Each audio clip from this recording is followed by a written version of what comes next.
Hi guys, welcome back to the second episode of Onsen Gaming with your host, hec-hec. Man, I'm so glad to be back. It's been like a week since I've played this game in YouTube time. But yeah, welcome you guys. I'm super glad to play this. Again, where we last left off, if you hadn't seen the first one, we can see strings that tie people to the loves of... Wow, I'm not doing this any justice. We can see strings that tie people to their soulmates. And we believe that Mr. Luke Hayden, also known as Professor Hayden, as we like to call him, with the blue sweater, is another seer, just like us, Valerie, aka Valeri, with with our good friend, Mr. A-aron, or aka A-aron, who is the blonde guy with the headphones around his neck. So yeah, I can't wait to keep on playing. And let's go. I'm sorry. I'm ready now. I scramble over to the table where A-aron and Luke are seated, blowing the stray strands of hair out of my face. A-aron's books dangle loosely in his hand as he speaks to a pretty girl standing next to him. He appears to be stuttering, tripping over his tongue, and he has such a love-struck expression that I find myself smirking. Sorry, my eyes got caught somewhere else. So the rumors are true. A-aron's heart really is easily captured. Luke notices my arrival first, and he meets my eyes for a brief second before nodding and returning his gaze to his notebook. She's here. At Luke's quiet announcement, A-aron jumps in his seat, immediately whirling around to give me a warm smile, even as his cheeks are tinted with a slight shade of pink. Right, yeah. Hi, Val. How are you? Sorry. Girl. I'll catch you later, A-aron. I don't know why I chose that voice. Oh, you're leaving? I mean... I'm sure you have something better to do, right? I'll see you around then, Fiona. Huh. The girl leaves with a wave, and A-aron stares after her, retreating back before turning to me with an embarrassed smile, his cheeks tinted red. I'm sorry, did I interrupt? No, I just met her 5 minutes ago. It was just a casual conversation, nothing more. Is it just me, or does he seem saddened by that? Are you sure there's nothing more to that? Nothing more to it. He seems startled by my teasing grin, and his flush deepens. Did you notice how gorgeous she is? She's way out of my league. I need to start actually pushing for his voice. So yeah, I'm certain there's nothing more to it. He pauses before seemingly unable to restrain himself from adding to his sentence. But did you see her smile just now? My god, I swear my heart stopped when she flashed those dimples at me.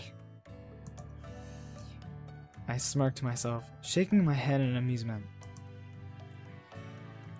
He only met her 5 minutes ago, and he's already infatuated. Without meaning to, my eyes flickered to his hands.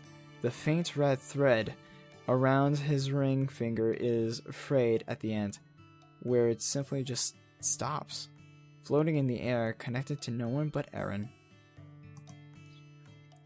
A wave of pity rushes over me. Oh, I thought there was gonna be a different song. Does he know? Does he know that his soulmate is lost to him in this lifetime? That she passed away? Even if he doesn't, could this be one of the reasons why his heart seems to be so easily swayed? How does it even work when one's red string of fate is broken? Wow, I'm the worst at this. Next to me, Luke shifts in his chair when I look at him. I can tell he's avoiding my eyes. He must have noticed I was staring at A-aron's finger and guessed what I was thinking. Luke must know what a broken string means too. It merely takes 2 seconds to search on the internet to find out that, according to legends, a red string of fate can bend or stretch, but never break. Except for this one, because that's what we've been saying.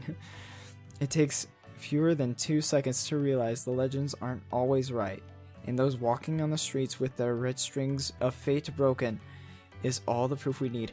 Wait, you can look up this stuff on the internet? So you're like a seer, but there's still like a forum somewhere. I guess, I mean, don't you want to talk to like other seers? I would if I was able to see like someone else's strings. I'd be like, yeah, you know, like, am I the only person? And then like at least 50 people would be like, yeah. And be like, awesome. Can we fix this? Why do we see this? I don't know. And start a whole Kickstarter. But I don't know. What do I know? Proof that we need. Aaron's voice brings me out of my thoughts. Anyways, sorry about that. Hey, Val. Oh, yeah, hey.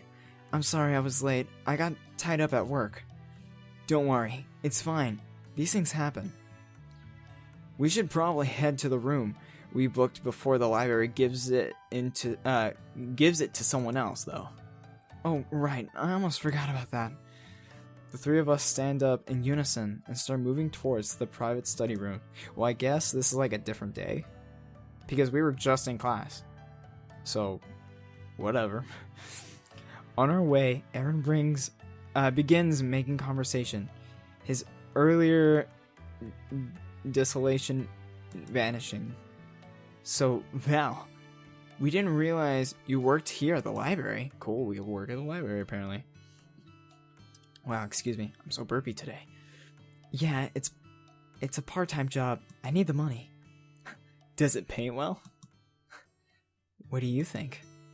He grins in response to my worried look and pulls the door open, gesturing for me to enter the room first. I wonder what that means. And cool, these guys just like moonwalked inside after I came in first. Aaron let out a low whistle as he and Luke follow me into the study room, examining our surroundings. Luke doesn't react, but I notice a glint of amusement in his eye and a slight upward twist of his lip. Clearing a second-year student, he begins in these rooms before. What? He's been in these rooms before. Wow. It is still too late for all this, and he's amused at our reaction. By the way, cool side note, I did a little studying thing. I actually looked up what a glint means. Glint. It's a verb for give out a reflection, small flash of light. But it's also like a noun. A small flash of light, especially as reflected from a shiny surface. So the thing like reflects from our eyeballs. I found that on the dictionary on Google. I promise you this is not a paid ad by Google, but it's pretty awesome. Because I was like, wow, I didn't know that. Like, this is really the first time I've ever seen the word glint before, so I was like, wow, that's pretty cool. I mean, I'm no rocket scientist or anything, but that's pretty neato. Where was I? Oh, yeah. Let's skip this. Aaron. Nice place. I didn't expect the library room to look so fancy. They certainly didn't back in our high school. We share a quick grin at the memory of the cramped, dusty old library rooms. No wonder it was so difficult to book a room. Speaking of which, Val, since you're working in the library, do you get any privileges? Say, in booking these rooms? He eyes me with expectant look, and I can only laugh helplessly, throwing my hands up in the air. Ha ha ha, I don't know. I've only been working there since August. I'm not sure if I get any privileges or not. I'll try and ask, though. Pulling out a chair, I fall into the seat with a loud exhale of exhaustion. I give myself one heartbeat to close my eyes and rest before straightening, regarding my group mates with a hopeful, bright smile. See, that's what I'm talking about. You know, that's really taking it on the chin. Is that a phrase? I don't know. You know, like taking one for the team. Probably that's like a better phrase. Alright, so fill me in first. What did I miss? A-aron. Nothing. We wanted to wait for you before we begun our discussion. Oh. Pleased, I give him a nod of gratitude. Thanks. I'm sorry about the delay. We can start anytime now. At some point during my brief conversation with A-aron, Luke has already retrieved his notebook from his pocket and resumed scribbling in it after grabbing a seat for himself. As though feeling my expectant stare burning a hole into the crown of his head, which is a crazy phrase, by the way, Luke lowers his pen and flips his notebook closer. Yes, please begin whenever. Right. Where did we leave off a few days ago? Has been a couple days. Jeez. There's no, like, warning, it just, like, drops you in. You're in class and then bam, sorry I'm late. That's kind of weird. Have you guys considered the ideas I suggested? Which ones do you prefer? I pulled out my laptop from my backpack and flipped it open, opening the documents A-aron emailed to me yesterday. I make a face at all the unfamiliar scientific terms. I wish I could make a face, but this is an audio experience, so whatever. Well, I was thinking maybe we can choose to do the project on the origin of human race, the evolution theory maybe. It seems like it would be the easiest out of all the possible topics, especially since we can't compare it with the religious views. Are you sure? I have a feeling a lot of groups will be doing the same topic, and it'll be harder to stand out if we want that A. I suppose we can try to go deeper into the subject and explore the more complicated parts. I mean, we could probably not only talk about Darwin evolution, but it's also discuss a bit with the intelligent design theory, and I can only give him a blank stare, blinking as he continues on for a long minute, spouting nothing but jargon, which is a crazy word that I can't even wrap my mind around. You lost us at complicated. A-aron breaks off with an apologetic smile and can't help but chuckle. I'm sorry. Well, at least one of us... Oh, I'm sorry. Well, at least one of us knows what we're doing. I'm sorry. I'll try to explain it again in a clear way that's easier to understand. No, please don't. It's fine. Oh, Professor. You're so silly. I can hardly bite back a smile at Luke's hasty reply. It's clear he's not eager for a repeat of A-aron's scientific explanations.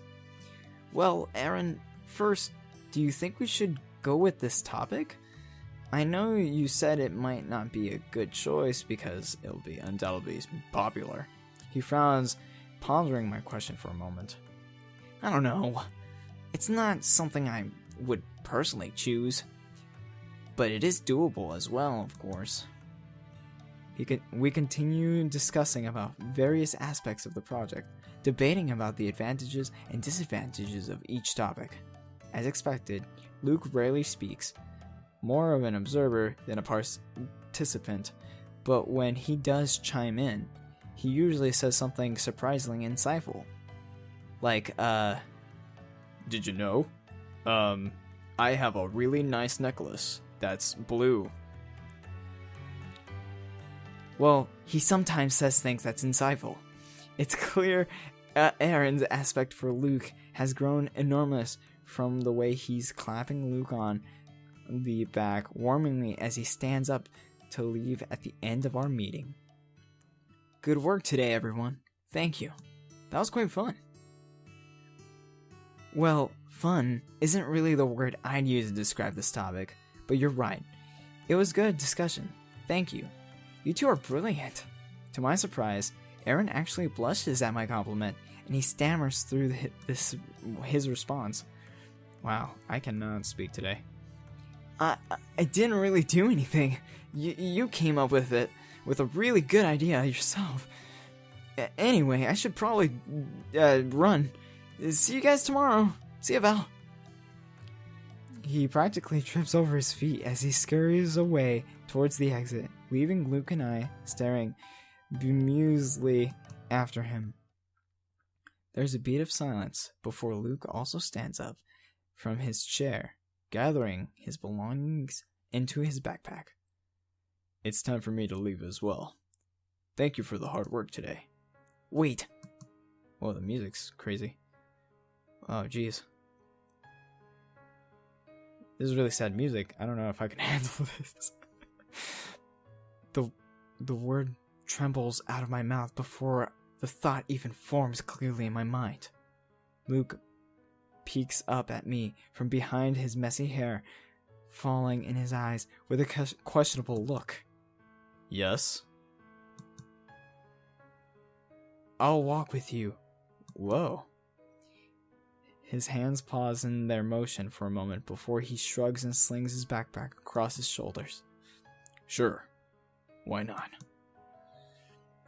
Are you heading home now?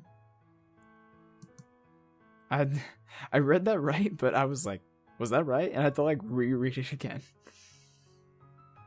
Hurriedly sweeping my items into my bag, I rush over to him where he's standing by the table, waiting for me. I fall into step behind him. What?